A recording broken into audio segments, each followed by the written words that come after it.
सबसे पहले तो आप जानते हैं कि कल शाम को कर्नाटक राज्य में प्रचार समाप्त हुआ है और कल यानी 10 तारीख को वहाँ पर मतदान है। कर्नाटक में जो इलेक्शन कैंपेन हुआ और जो रुझान सामने आ रहे हैं उसे देखकर स्पष्ट है कि वहाँ जनता बदलाव चाहती है और वहाँ की भाजपा सरकार भ्रष्टाचार में पूरी तरह लिप्त थी और हमारी पार्टी का नेताओं का जो धुआंधार प्रचार हुआ उसको देखकर ये बात बिल्कुल क्लियर है कि वहाँ कांग्रेस पार्टी 13 तारीख को जब मतगणना होगी तो बहुत भारी बहुमत के साथ वहाँ पे सरकार हम लोग बनाएंगे। कर्नाटक के चुनाव बहुत महत्वपूर्ण हैं क्योंकि यहाँ पर एक तरह से डायरेक्ट फाइट भाजपा कांग्रेस की है और बीजेपी ने पूरी ताकत के साथ वहाँ कैंपेन किया। प्रधानमंत्री, गृह मंत्री, सब नेता छोटे बड़े वहाँ गए, लेकिन जो मुद्दे थे उसको कांग्रेस ने उठाया और मैं समझता हूँ कि वहाँ पर अब तक का जो बहुमत हमको नहीं मिला उससे ज़्यादा बहुमत कांग्रेस पार्टी को कर्नाटक में मिलेगा। इस प्रचार में, इलेक्शन कैंपेन में जिस प्रकार के शब्दों का प्रयोग हुआ और ख़ासकर हमारे राष्ट्रीय अध्यक्ष खारगे साहब के को धमकी दी गई उनको, उनके परिवार को जान से मारने की, उस पर भी केंद्र सरकार, राज्य सरकार ने कोई पुख्ता कदम नहीं उठाए। तो ये एक निम्न स्तर की राजनीति है और इसका हम सबको खंडन करना चाहिए। मैं कड़े शब्दों में इस प्रकार की वारदातों की निंदा करता हूं और उम्मीद करता था कि भाजपा के लोग इस प्रकार का पक्षपात रवैया नहीं अपनाएंगे और खारगे साहब जी को जो धमकी मिली वो एक तरह से बौखलाहट का परिचय था। साथियों, आप ये भी जानते हैं कि एक बात तो और स्पष्ट हो गई है। सामान्य मुख्यमंत्री जी का भाषण परसों धौलपुर में हुआ और उस भाषण को सुनने के बाद मुझे ऐसा लगता है कि सामान्य मुख्यमंत्री जी की नेता आदरणीय श्रीमती सोनिया गांधी जी नहीं हैं, बल्कि उनकी नेता वसुंधरा राजे सिंधिया जी हैं। उनकी नेता सोनिया गांधी जी नहीं हैं, बल्कि उनकी नेता वसुंधरा राजे सिंधिया जी हैं। और एक तरफ ये कहा जा रहा है कि हमारी सरकार को गिराने का काम भाजपा कर रही थी, दूसरी तरफ कहा जाता है कि सरकार को बचाने का काम वसुंधरा जी कर रही थी। तो ये जो विरोधाभास है इसको समझाना चाहिए। आप कहना क्या चाह रहे हैं ये स्पष्ट कर देना चाहिए। आप सबको मालूम है, सरकार बनने के बाद मैं प्रदेश का उप मुख्यमंत्री था, प्रदेश अध्यक्ष था और 2020 में देशद्रोह, राष्ट्रद्रोह के मुकदमे में मेरे पर कार्रवाई करने की कोशिश की गई थी। अनेक ऐसे प्रकरण हुए और हम सब लोग, और मैं स्पष्ट करना चाहता हूं कि मैं और हमारे कुछ साथी सरकार में नेतृत्व परिवर्तन चाहते थे। अपनी बात को लेकर हम दिल्ली भी गए और अपनी बातों को रखा।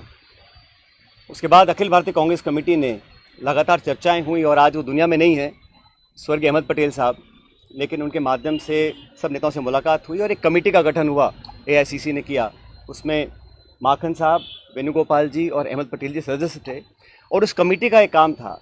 और कमेटी जब गठन हुआ उस समय हम सब की बात सुनकर हमारी बातों को एक्सेप्ट किया गया और एक रोड मैप तैयार किया गया।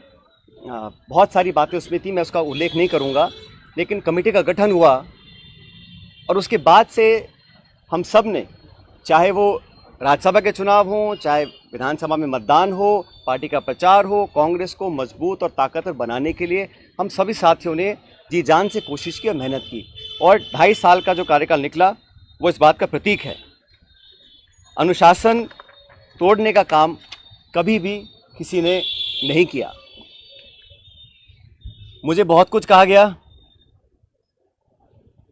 कोरोना, गद्दार, निकम्मा आदि, और जो ये आरोप परसों लगाए गए, ये 2.5 साल से मैं आरोप सुन रहा था, लेकिन हम अपनी पार्टी को और सरकार की छवि को नुकसान नहीं पहुंचाना चाहते थे।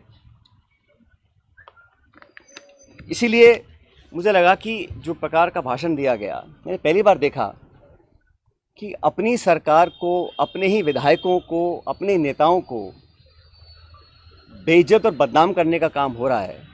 कांग्रेस के विधायकों को तो बदनाम करने का काम हो रहा है और भाजपा के नेताओं का गुणगान हो रहा है।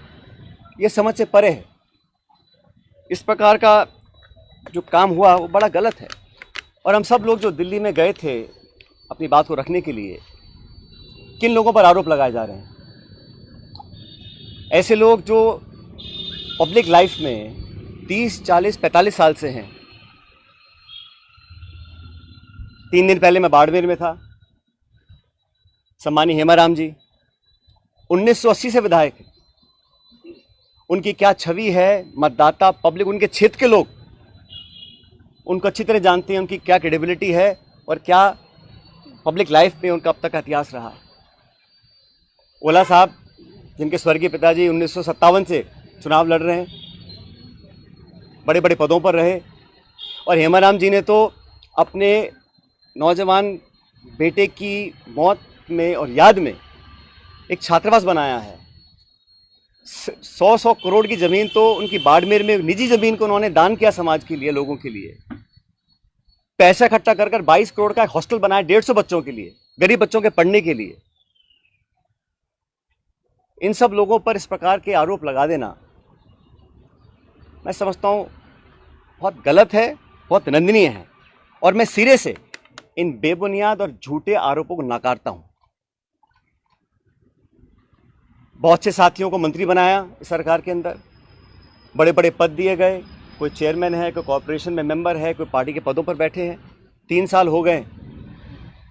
ऐसे लोग जो पब्लिक लाइफ में रहे, जिन्होंने अपना नाम कमाया, जिनकी एक साख है, उन पे आरोप लगा देना कि आप चंद रुपए में बिक गए, मैं इसको बहुत गलत मानता हूं। और 3 साल से कोई कार्रवाई आपने नहीं करी, ये बहुत बड़ा सवाल उठता है।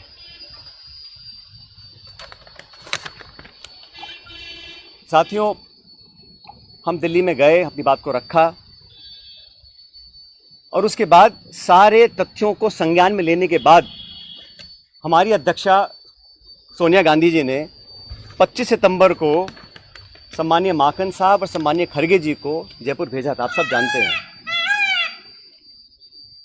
वो विधायकों की मीटिंग हो ही नहीं पाई। सोनिया गांधी हमारी पार्टी की अध्यक्ष थी उस समय।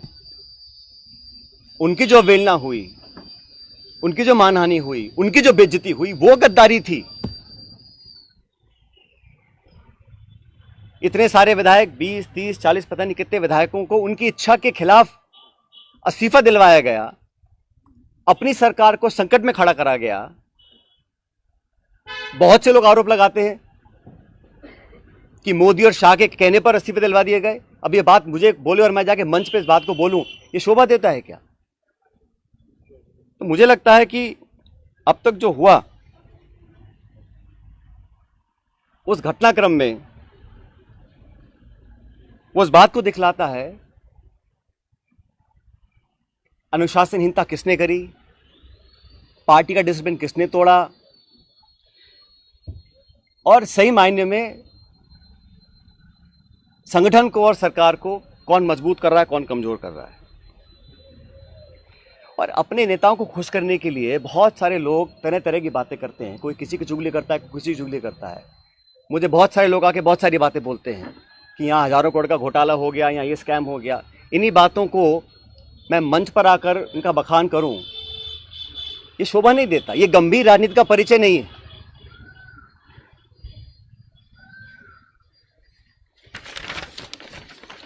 इसीलिए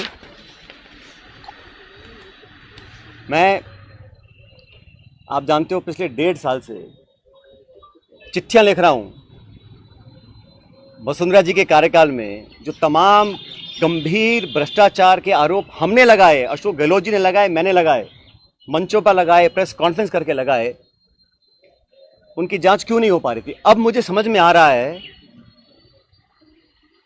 कि ये जांच अब तक क्यों नहीं हुई।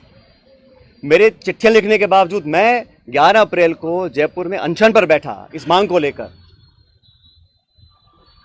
लेकिन अब मैं नाउम्मीद हूं क्योंकि तथ्य सामने आ रहे हैं।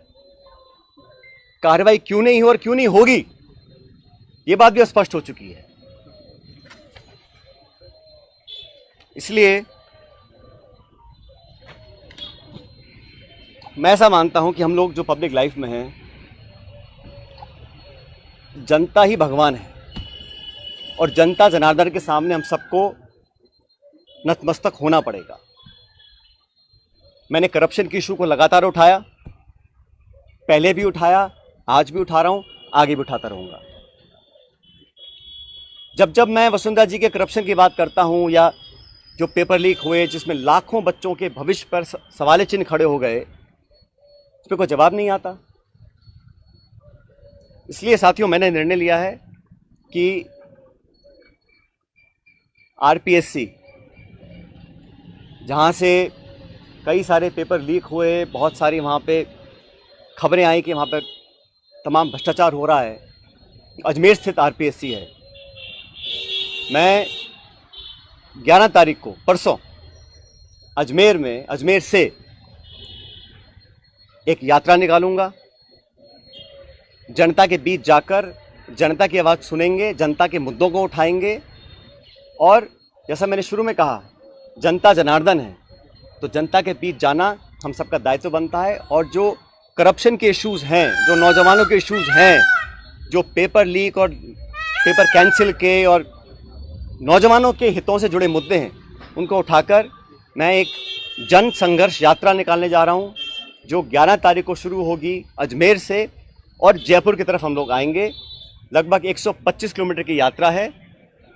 जन संघर्ष यात्रा लोगों के हितों के लिए, करप्शन के खिलाफ, नौजवानों के संरक्षण के लिए। उनकी आवाज़ को हम सुनेंगे, उनकी आवाज़ को बुलंद करेंगे और मैं समझता हूं कि सही निर्णय तब लिए जाएंगे जब जनता का पूरा हमारा साथ होगा, जनता का पूरा प्रेशर होगा।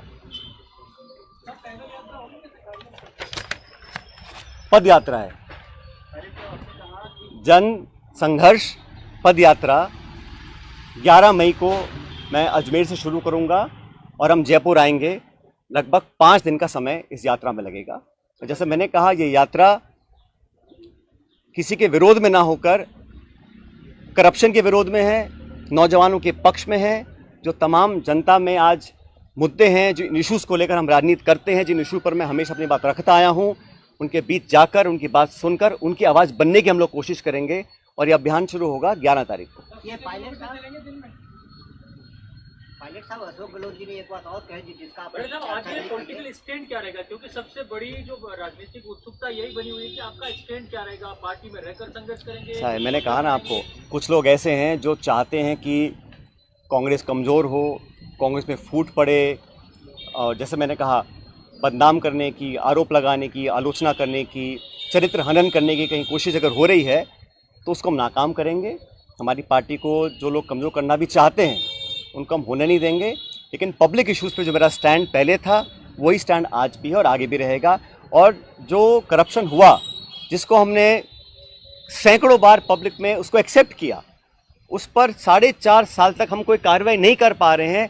मैं अब समझ रहा हूं कि वो कार्रवाई हम क्यों नहीं कर पा रहे थे। कोई कारण तो होगा। मैंने चिट्ठियाँ लिखी, अनशन किया, आवेदन किया, आग्रह किया, बार बार किया, जोड़ कर किया। अगर कार्रवाई नहीं हो रही थी तो अब मुझे समझ में आ रहा है कि वो कार्रवाई क्यों नहीं हो रही थी।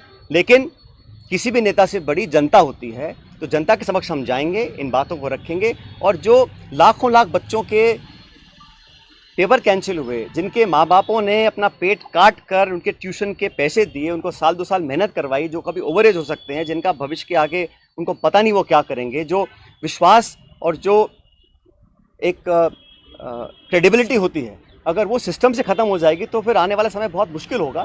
इन तमाम बातों को लेकर मैं जनता के बीच में जाऊंगा और लगातार पैदल यात्रा करेंगे अजमेर से 11 तारीख से।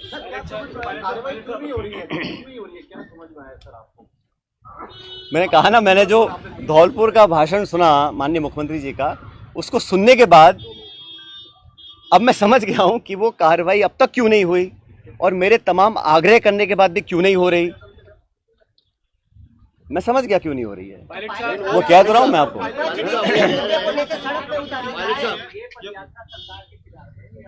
ये मैंने शुरू में कहा, ये यात्रा किसी के खिलाफ नहीं है, ये यात्रा करप्शन के खिलाफ है, ये भ्रष्टाचार के खिलाफ है, ये यात्रा नौजवानों के पक्ष में है, उनके हितों की रक्षा करने के लिए है। और जनता के बीच हम सबको जाना भी चाहिए। हम जनता के बीच जाएंगे नहीं और हम अपने ही विधायकों को, अपने ही मंत्रियों को, अपनी सरकार को बदनाम करते रहेंगे, बेइज्जत करते रहेंगे, तो हम जनता के बीच चुनाव लड़ने कैसे जाएंगे 6 महीने के बाद? 125 किलोमीटर की पदयात्रा रहेगी, उसमें जो जन समर्थन मिलेगा उसके बाद आप निर्णय लेने की बात कह रहे हैं। कौन सा निर्णय लेने की बात? मैंने कहा है हमें करप्शन के खिलाफ कदम उठाने हैं। अब तक हम वो संतोषजनक तरीके से नहीं कर पाए हैं, तो हम पब्लिक बीच में जाएंगे और जो हमने वादे पब्लिक में किए थे सरकार बनने से पहले, उन वादों को पूरा करवाएंगे। अभी 7 महीने बचे हैं चुनाव में, 8 महीने। मैंने कहा ना आपको शुरू में। जो मुद्दे आप उठा रहे हो ये तो विपक्ष ऑलरेडी उठा रहा है, इसमें नया आप क्या करने जा रहे हैं? भाई करप्शन तो कहीं पर भी हो उसके विरुद्ध हम, चाहे वो कांग्रेस पार्टी हो, हमारी सरकार हो, हम तो खुद ही कह चुके हैं कि हमारी जीरो टॉलरेंस है करप्शन के खिलाफ। उस पर हमें खरा उतरना है। और जो मुद्दे संज्ञान में आए थे, मैंने पूरा लिस्ट पिछली बार आपको किया था, उनमें से कहीं कहाँ कार्रवाई हुई है?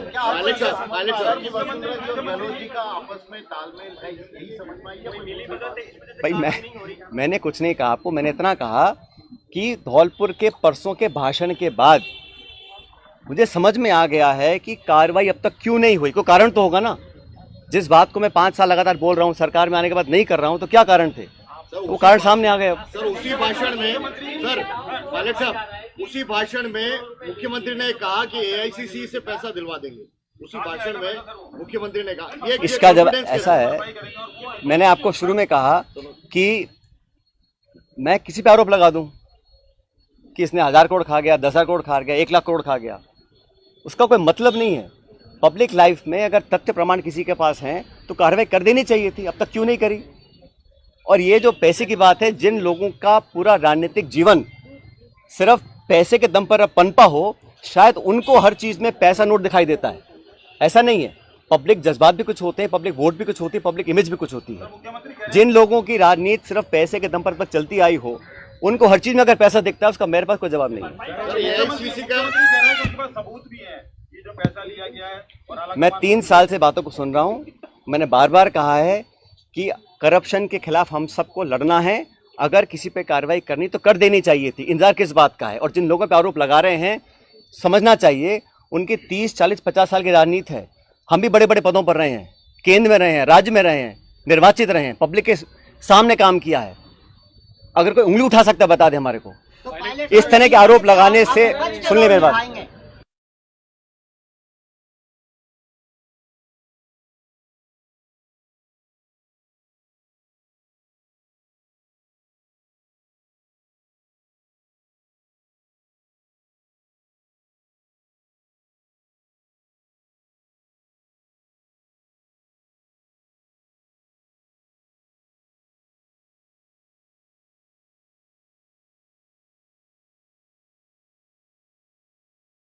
अरे मैं कह रहा हूं किसी को किसी भी करप्शन के चार्ज कहीं किसी पर भी हो, अगर तथ्य हो तो कार्रवाई कर देनी चाहिए। अब तक क्यों नहीं करी कार्रवाई किसी ने भी? ये आरोप लगाना, सुनिए मेरी बात, विधायकों पर, कांग्रेस के विधायकों पर, जिनके दम पर हम मुख्यमंत्री बने हैं, सोनिया गांधी जी जिनके आशीर्वाद से मुख्यमंत्री बने हैं, आप उन्हीं को बदनाम करेंगे, उनकी आलोचना करेंगे, उनको बेइज्जत करेंगे, तो पब्लिक सवाल नहीं पूछेगी हमसे 6 महीने के बाद। इस प्रकार के निराधार आरोप लगाना कोई बहुत गंभीर राजनीति का परिचय नहीं है। मानहानि का दावा करेंगे, इसका मानहानि का क्या कह रहे हैं? दर्ज करवाओगे क्या गलत के खिलाफ? मैं कह रहा हूँ ना, एक तरफ तो आरोप लगा रहे हैं कि भाजपा सरकार गिरा रही थी, दूसरा आरोप, दूसरी बात कह रहे हैं कि वसुंधरा सरकार बचा रही थी। तो मैं समझ नहीं आया बोलना क्या चाह रहे हैं, कौन गिरा रहा था, कौन बचा रहा था? हमारा सब समझौता दिल्ली में हो गया, कमेटी ने निर्णय ले लिया, हम सब समझौते के बाद जयपुर आए, सदन में पेश हुए, हम सब ने एक स्वर से अपनी सरकार का समर्थन किया, हर मतदान कांग्रेस के पक्ष में किया, राज्यसभा का चुनाव हो, मध्य विभाजन हो, हर जगह 2.5 साल से हम सब लोगों ने अपनी कथनी करने में कोई फर्क नहीं रखा। मैं तमाम अपनी आलोचना सुनने के बाद जो जो मुझे कहा आप सब जानते हैं। मैं भी तर्क दे सकता था, जवाब दे सकता था, लेकिन मैंने शासन में रहा, मुझे पार्टी की चिंता है, सरकार की चिंता है, इसलिए मैंने बोला नहीं। लेकिन इस प्रकार के पब्लिक प्लेटफॉर्म पर आकर अगर कोई किसी का चरित्र हनन करेगा तो उसका जवाब तो जनता को देना ही पड़ेगा। क्या आपको पार्टी छोड़ने के लिए मजबूर किया जा रहा है? मैं यात्रा निकाल रहा हूँ पब्लिक इश्यूज़ को लेकर, और मैंने कहा ना, अगर कोई चाहता है कि कांग्रेस को कमज़ोर करने की कोशिश करेगा तो उस कोशिश को हम नाकाम करेंगे।